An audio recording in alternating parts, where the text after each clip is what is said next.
Toshkent viloyati yangi yo'l ekan o'rtoqlar. Hop bo'yini ko'ramiz. 1 metr 4 santimetr.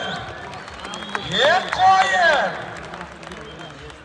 Ha, yo'q gaplashyapti. Kecha balandroq edim ham deyapti.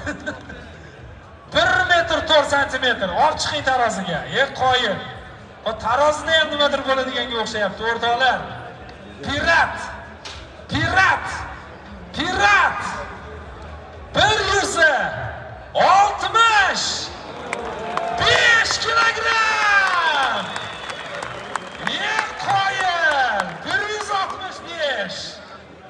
Aka bu to'g'risi qo'chqormi yo boshqa narsami nima bu? 2 tish yer qo'yir. Ofarin, gap bo'lishi mumkin emas. Bormi piratni oldiga chiqadigani yana? 2 tishda. Bormi? Bormi 2 tish? Qarab qo'yinglar. Qaytib ketyapti kimlardir?